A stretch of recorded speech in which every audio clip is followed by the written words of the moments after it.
Hi everybody, and if you've been keeping an eye on the new releases for Apple, you'll know that they have now released an amazing new M4 MacBook Pro lineup. So today we're going to be looking at the new lineup in a bit more detail and basically what this means for you as a designer. So I've been a MacBook Pro user for over 10 years now. I started on one of the very original titanium models that first came out. And then since then, I found it really frees up my workflow by being able to work from home, from office, or when I'm on holiday as well. So I really like the MacBooks, and the advantage they bring you is you just need that one computer for everything. So apart from sort of putting it in my backpack each day, honestly, there's no downside. I really love the way that you can basically plug them into external monitors and basically use them like a desktop with a keyboard plugged in as well.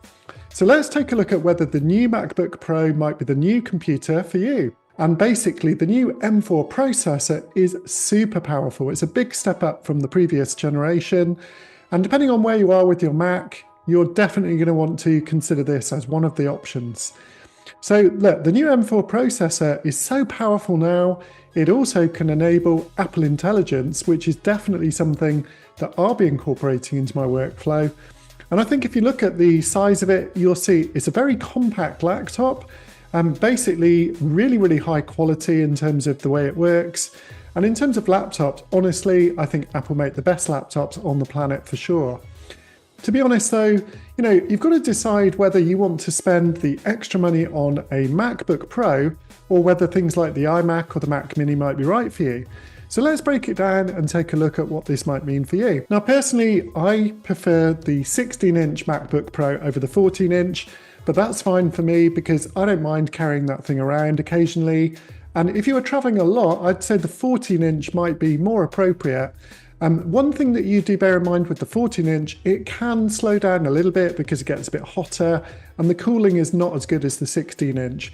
So they call it thermal throttling. And with the amazing 10-core CPU in a 14-inch, it definitely will run a little bit slower, I would imagine, than the 16-inch. But look at the performance you get with the new M4, and basically, we're talking 1.5 to 1.9 times faster than the M1 Pro. Now, I'm actually currently on an M1 Pro from 3 years ago, and this thing has been bulletproof. It's been an amazing machine that's allowed me to do super creative work and really push the boundaries of my 3D architecture and rendering and visualization workflows. It's super handy. I can take it with me anywhere in the world, or if I go on holiday, I can still communicate with my clients, and it's just been absolutely fantastic. As you can see, it has a huge range of ports, and now one brilliant thing about the new 14-inch, it does have this additional Thunderbolt port on the right hand side, which the 14-inch model didn't have before. So suddenly that opens this up to power things like more displays and peripherals, and it could be a really good choice these days. Now personally, I have used the M1 Pro, as I said, for over a year. Now the big step up in terms of the M4 Pro looks pretty significant to me. We've now got 20-core GPU and a 14-core potential with the upgrade on the cores for the CPU. So this really makes a huge difference to the performance. Now let's look at the difference between the M1 Pro and the M4 Pro, and basically 3 times faster. Now I think I'm sold. As soon as things get about 2 or 3 times faster, I find you can kind of justify the extra expense in terms of the outlay to get those new products, because really my productivity and my time is more valuable. And basically over the years that I have that machine, it makes me far more money in terms of investment on return than that initial cost.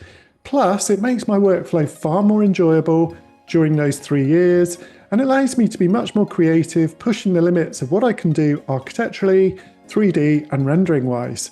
So let's take a look at the next chip in the family, which is the M4 Max. Now this is even a huge step up from the M1 Pro.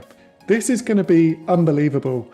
Now, if you've got the budget, basically the M4 Max will allow you to basically push the boundaries like nothing has ever done before on a Mac. The performance is unbounded. It's got incredible 16-core with 12-core performance cores and 4 energy saving cores. So it's got a really good battery life of 24 hours. But most importantly, a 40-core GPU. Overall, the bandwidth of this chip is 4 times faster than the previous generation. Now, I don't know about you, but if you're using things like AI and ChatGPT, this is going to be a huge performer in terms of large language models. And look at the kind of rendering performance compared to the fastest PC chips out there. You know, with GPU, we're nearly 2 times quicker than the M1 Max. And that was already a very, very fast computer. So if you like making videos like me, obviously for my YouTube channel, or kind of like doing 3D rendering for your architecture or design work, the M4 Max really could be quite a good choice for you. As I say, it's an expensive computer, but once you add in the performance capability, it really performs like a desktop replacement. So basically, I personally think it could be the ideal choice. So I'll be kind of considering whether to upgrade soon, so make sure you follow the channel to see my thoughts on that. But overall, there we go, the M4 Max is going to blow you away in terms of speed and efficiency and battery life. So, you know, look, Apple definitely can claim to have the world's most powerful laptops. And with this new lineup of M4 chips, the M4 Pro and the M4 Max, they are really knocking it out the park at this time. So this has actually been a really fun week of Apple announcements. If you haven't seen my videos already on the new Apple iMac, take a look at that one. And I actually really like the new Mac Mini, and I am considering getting one of those. But for me, look, 3.5 times faster rendering on Redshift. You know, that says it all. The ability to kind of like render 3-dimensional architecture, work with really large BIM models, really kind of like powering my architectural design and creativity. You know, this is something that I'm always trying to push to my clients when I do my teaching and training, which I offer by Zoom all over the world. But basically, you know, if you want to do some gaming and have a bit of fun, you know, this is really going to be a great machine for you as well. So all this wonderful graphics performance in something that you can take with you wherever you are. But for me, you know, anything they do in the gaming sphere has a big impact because of the 3D visualization capabilities that those games require. So that has a knock-on effect to my architectural design and workflow. So one other really nice thing about the new laptops is the amazing speed of Thunderbolt 5, huge transfer speeds. So this means that if you are connecting to other devices or needing to move big files around, this is going to happen super fast. And what a killer, 24 hours of battery life on this new M4 MacBook Pro. Unbelievable. So, you know, like if you are in the mood for a new computer, if you're on an Intel Mac, there's just no choice.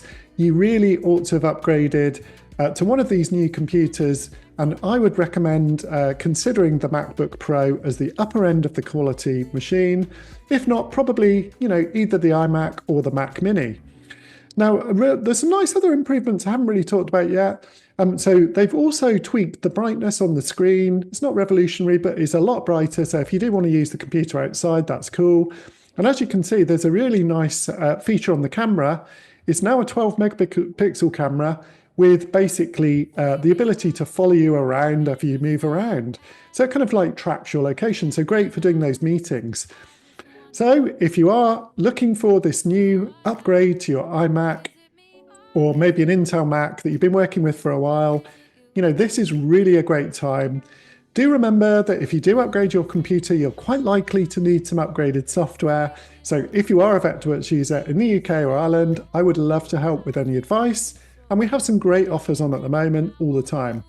Now, please remember also that I specialise in Vectorworks architectural teaching and training on Vectorworks, Twinmotion, Enscape and D5 Render. So if I can help with any of those things, please let me know. So here we go. We've got the whole kind of like display. We've got the new upgraded RAM. We've got the new processors, new cameras, brilliant sort of feature set on the new M4 MacBook Pro. And I think, you know, what a crescendo to round off the week of an amazing announcement of Apple new products. So here we go. These are the final thoughts on the new MacBook Pro. It looks like an amazing machine. I think if you're on an M1, you probably want to think about upgrading. If you're on an Intel, it's an absolute no-brainer to get one of these new Apple products. And if you're still holding out for the large screen iMac, you could be waiting quite a while. So I would personally go for a Mac Mini with external screens, really nice little computer. And the great thing is with this, it can power 3 monitors as well. Or, you know, if you want that portability and flexibility, don't look any further. The MacBook Pro, just the hardest thing is to decide which one. But for me, I think the sweet spot is the M4 Pro model, not necessarily the Max, because you do pay a premium on that one. And I probably would avoid the M4 personally, unless you're on a bit of a budget for the lower performance. Please let me know what you think in the description of the video. I'd love to hear your comments. Will you be getting one of these? And if so, I'd be keen to know which one you're going to get. That might actually help me decide which one I will be getting. But keep hanging around. I'd love to see you subscribe to the channel, and I'll let you know my thoughts as I develop them. Now, if I do get one of these machines, I'll be sure to doing some testing as well. So again, hit that like and subscribe button. So when you are watching the what's new, make sure you kind of hang around to that very final bit. There's a really, really fun little treat for you in terms of a kind of good, fun, humorous video. And I'll look forward to seeing you in the next videos. Thanks ever so much for watching.